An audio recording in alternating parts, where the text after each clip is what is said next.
Hello. Nwanne gị ekwenụ. Ụtụtụ ọma ahụ. Anọ n'ụzọ.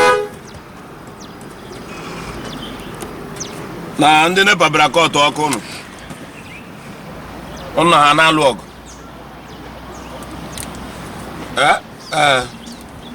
Ime nụ ya.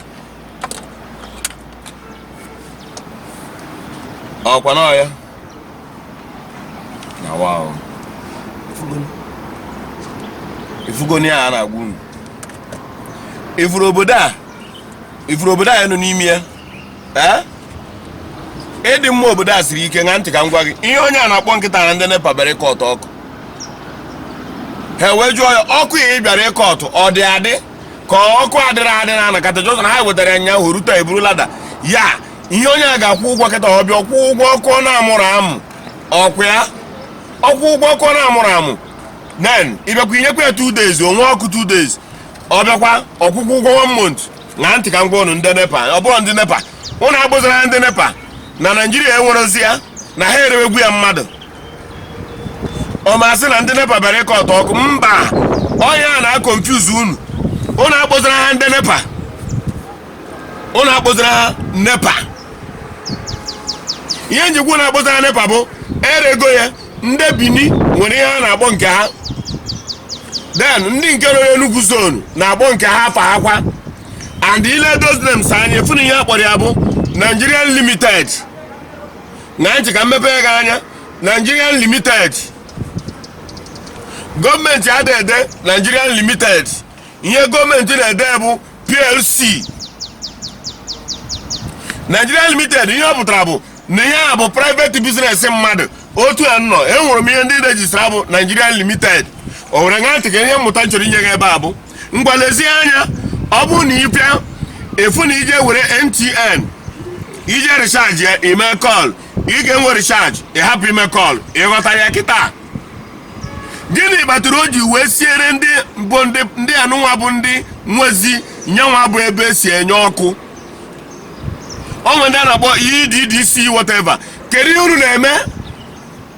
ya unu na-eguzi anyị wayo ọ bụrụ na itekigodin ka ọ bụ na ụnụnwa bụ ndị EDDC whatever na ụnụnwa na-afụzi in charge of this is in charge of that na ntị ka m gwa unu ndị be anyị ndị Igbo na ntị unu nwude ndị agha jideni ha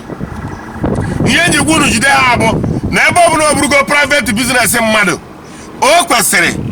na poolu unu gbajie akpọ ndị NEPA ndị asara ha bụ ndị EDDC whatever ha bịa chenjie ya ọ bụrụkwa na emegide waya bịa mekọọ ọnụ bọọlụ ihe na transfọma ha bịa chenjie ya ọ kwesịrị ịbụ na akpa ha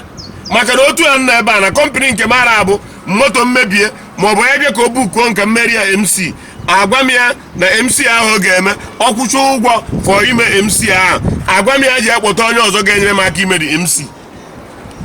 nwa ya ka ọ bịara kwụ m ụgwọ ya ị kwesịrị ka ndị ṅaa ntị ndị a na-eweta ọkụ ṅaa ntị anyị mụ ihe unu na-eme unu ejiwe na-eyi ya egwu onye ọbụla n'ime unu bịara irigo n'elu ebe ntiri lada nkwatuo ya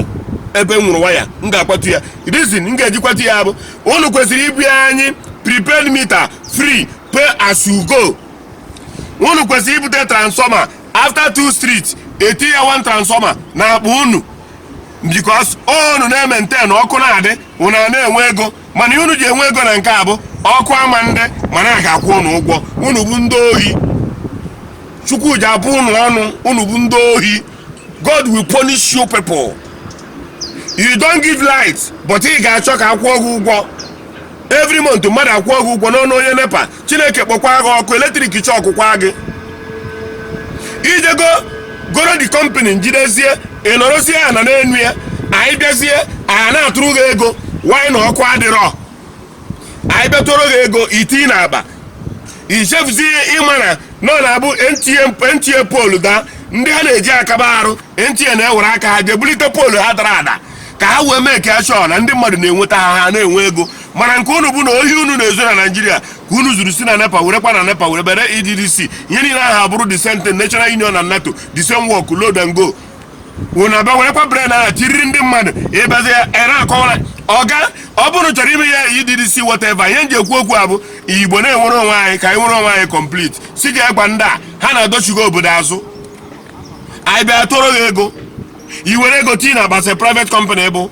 anyị bịa ejekọta waya nke na-eke ewe m iwe bụ anyị ga-ebute transfọma adọba transfọma ewee na-ayọ unu ewee gwuo ego one a ga-eji wee bịa kọmishọn ọ dị transfọma wee rụba ọrụ unu bụ ndị agha for that. Very stupid people. You people think that na ya nwere sense. When chara ya amala ife, when chara ya ma na-erego the company. Ndị mmadụ aka na-eme fall hand on daily basis because of that. Maka gịnị kunu ga-eji eme like that? Mmadụ ewure ga-ego transformer ịma na ya right ka ọ bụ provide transformer ka i wee nara ego ọkụ.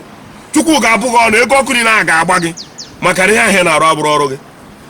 What a nonsense. Ebe ịkọ ọtọ ọkụ eyi mmanya ga-egburu onye ọbụ bịa n'eria m ka m ga-egosi ya ka ọ na-esi adị buruni prepaid meter kowesi ebe onye ọbụla 11111 free of charge onye rụzi ya recharge ba ọ bụ na recharge imenwu ọkụ onwe eria n'onwe zone mmadụ na control eruo na that zone ọ bụ na ebe a na transformer ya dị adọrọ m na-echenji ya onwe polu dara ada hụ na-ebulie ya ebunu si enwe ego before Amadioha amanye ụnụ ọgbụ fọ Chineke abụ ụnụ ọnụ na-ahapụ ndị a akụrụ gbaga agbogo njiri nwa jere omume ebe nne. Ndị na-akwado NTI TV bụ Flawless Cosmetics Limited. Ọ bụ ha na-arụpụta Baby Secret ga-ahụ nwa gị dị pọlị pọlị.